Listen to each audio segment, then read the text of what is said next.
Hey guys, this is your host Anam Kalsadi. You're watching HK Matrimony. Let's compete each other with HK.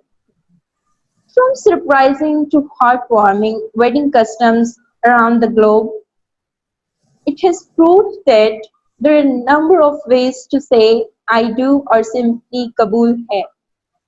So we all know that there are numerous cultures, wedding cultures around the world, and today we're going to explore Afghanistan's wedding culture. And for that, we have with us Mr. Ahmed Momand, who is currently pursuing his undergrad degree from American University of Afghanistan, and he's also working at Afghans for Progressive Thinking. So, welcome, Mr. Ahmed Momand. How are you doing? Thank you so much, Anam, for the generous introduction. I'm so happy to be here today, and it's very nice hearing from you. And I really appreciate what you are doing to know about the wedding cultures throughout the world, and all specifically in South Asia. And I would love to share the cultures in etiquettes in Afghanistan in about traditional weddings, that how weddings are occurring in Afghanistan and how people are managing them. Alhamdulillah, I'm doing well. And since you said that I'm working in APT at the same time studying, I'm working at APT, and APT is a youth leading youth focused organization, and I wanted to relate this wedding what you have just said, because we have been working throughout Afghanistan in 12 provinces, so I'm familiar with different cultures, with different people throughout Afghanistan. uh, and I'm aware that how they are organizing, and how they are going to get marriages, and how all these stuffs they're managing. So specifically, since it's the Islamic Republic of Afghanistan, so every wedding uh, is under the law of Islam. And statistically, 99.5% of the Afghan population is the combination of Muslims, and 1% is the remaining religion. So the majority of Afghan population is Islamic. So mostly the weddings are under the law of Islam. And I'm pretty sure that we have a little bit similarities, and I would say a lot of similarities with the Pakistan as well as India, Tajikistan, and Uzbekistan. And in wedding, like we have the main thing that in every wedding is nikah. That's the boy and the girls, that they're all in a separate room. They have mullah at the same time, some of the witnesses, that they are coming in a separate room. They are going to do some traditional questions, or something that is the law to be asked from the woman, also from the person who are getting married.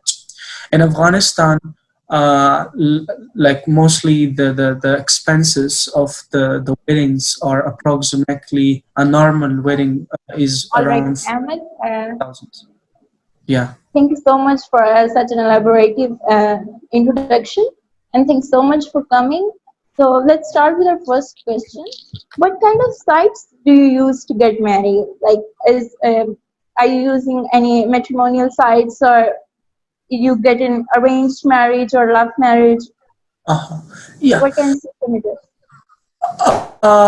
Well, it depends, but the majority people in Afghanistan, since it's Islamic country and still in remote areas like Nangarhar, North and South Afghanistan, it's already like arranged marriage in people, and I would say unfortunately a lot of females are suffering for that as well, and still the civic activists in a developed generation of Afghanistan trying to advocate to at least, if it's not a love marriage, at least somehow to manage that the girl or the boy that who is going to marriage to be happy.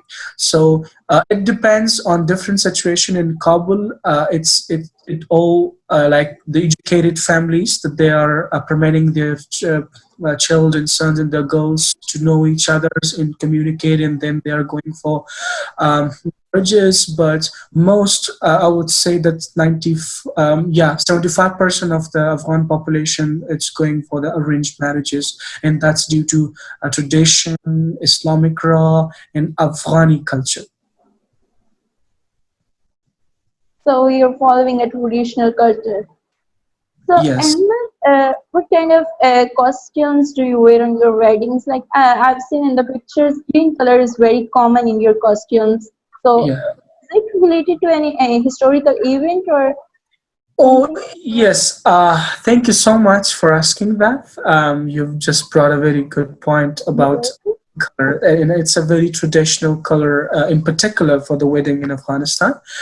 Um, People's mindset and people vision for wearing green color in wedding is prosperity, and it's very they relate this to heaven, a green color, and they say that's the sign of success, prosperity, and to be a lucky. So that's why a lot of people in Afghanistan during the nikah or in every ceremony, they're willing to wear green colors in their, and that's a tradition in Afghanistan, and that's because of the things that I have just mentioned. All right, thank you so much, Ahmed. So, what kind of wedding festives do you have? Like, how many wedding festivals? In Pakistan, we have three: henna, nikah, and then walima. So, how many do you have? Well, I would say that's pretty similar because Pakistan and Afghanistan, in terms of this wedding celebration and ceremony, that's pretty similar. And we have also like engagement party, and then we shabi henna, and then shabi nikah in a ceremony. So that's pretty similar.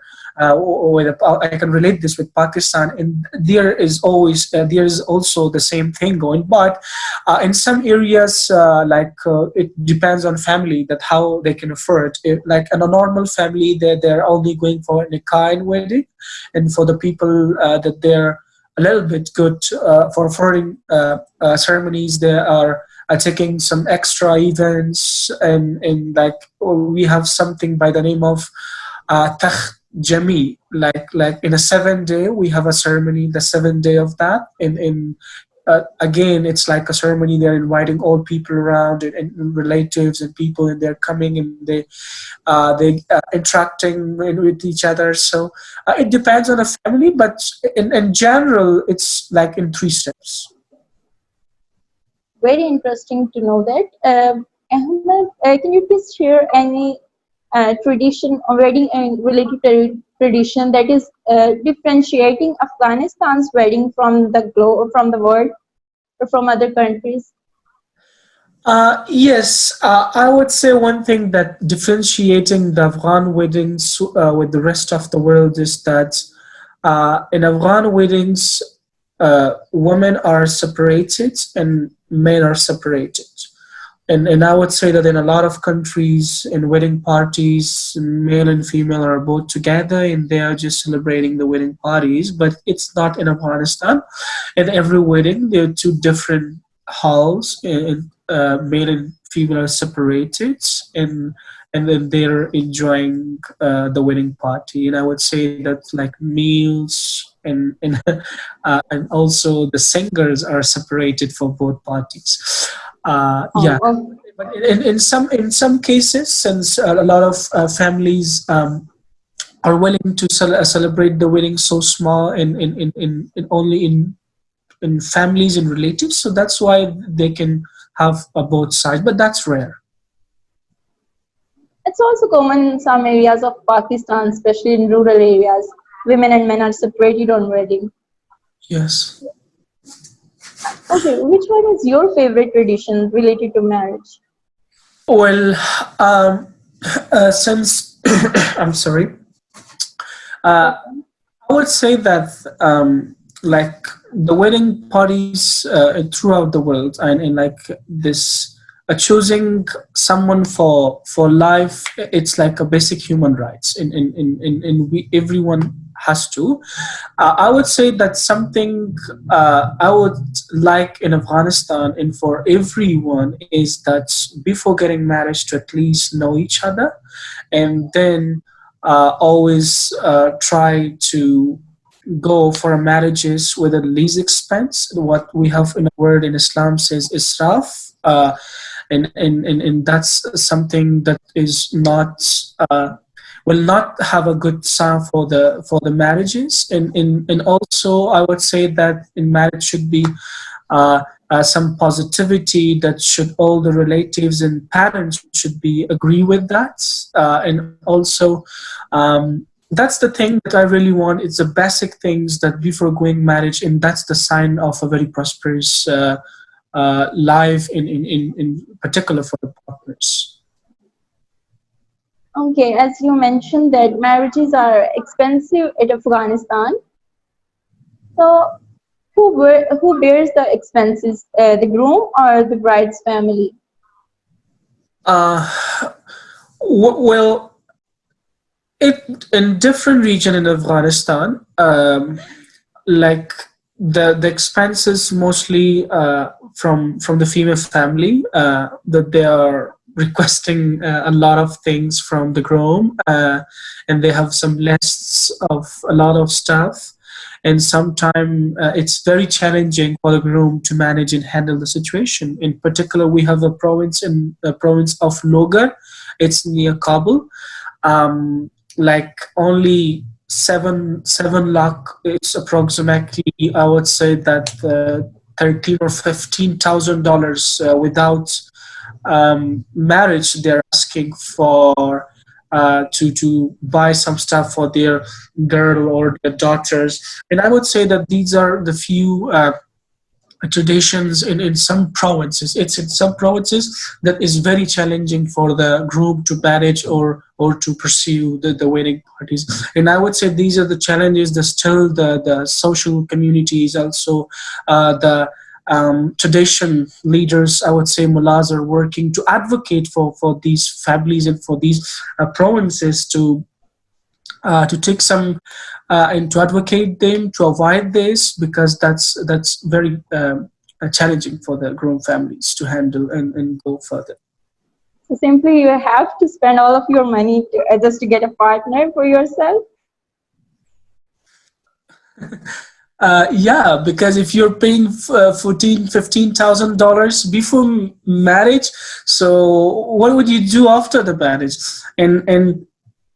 And average salaries for Afghan, who as a normal salary is around 400 and $500, and 10, like it's very hard to manage this. And he's probably going for a loan to get some money for a loan, and then give the money to their family, and then after marriage, because he's already been so long in working pressure, life pressure, so that's become to and that's getting open the door for the violence and domestic violence, the pressure home, and something that makes life very challenging.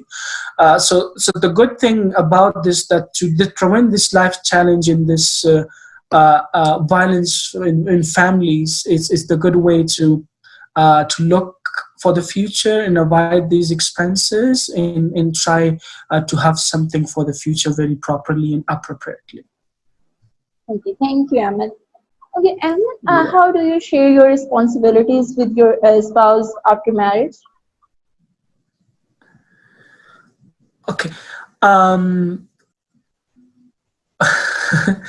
and I think that's very good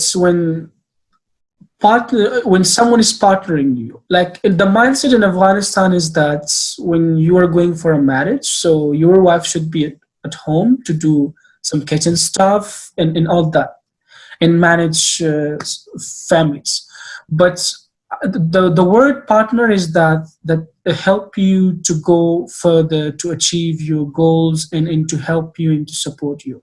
And in terms of sharing the responsibilities, I would say that would be very good to share what we really going to achieve in life together, and to share the responsibilities, or and I would say the responsibilities that in terms of achieving what is good for our life, and what can be a very prime for our future in terms of job, education, and serving for community and also serving for the country. So it depends on different parts. But that I would say personally, I prefer that I would love to share whatever I want to achieve in my life to be more successful. And I think singly we may not be able to do something very better, but together I think that would be very effective.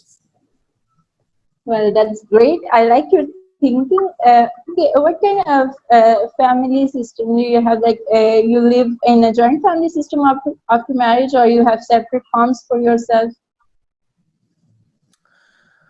Uh, I'm talking first. I'm talking generally about Afghanistan. Then I'm coming specifically that what I like.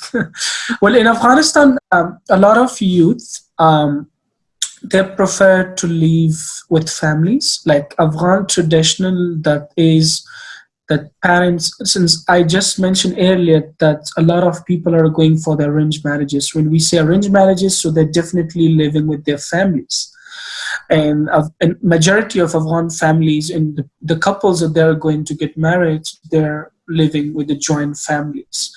In Kabul, as far as my friends that we are studying at the American University of Afghanistan and also working at APT, so they are the generation that they have traveled and they are the active generation. So they now prefer to live alone because of the productivity and because of the task, because the offices and because of the access of life to be near to the city. So some of them prefer to be alone. So that depends on the people, on the mindset. But the majority of Afghan family, they're happy with the joint family. And I also prefer to be with the joint family because uh, for being in an environment where make you happy and to be someone to always guide you, to advise you, because life is full of struggles, life is full of challenges.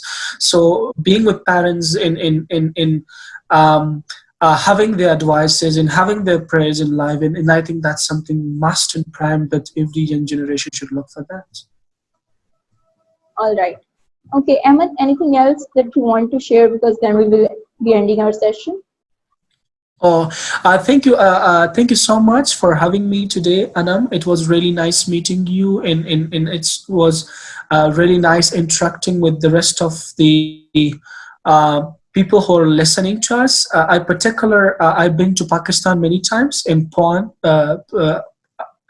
upon you may know about that alumni network, US alumni network. Many times in masterclass and annual conferences, I've been there, and I got a lot of friends. And recently in UNESCO South Asia, we had outstanding delegates from Pakistan, and they're doing amazingly well. And I really love the tradition, in particular the dress of Pakistani female in like Punjabi, and I really like this. And mostly in Afghanistan, people are using these dresses for the weddings and for the programs.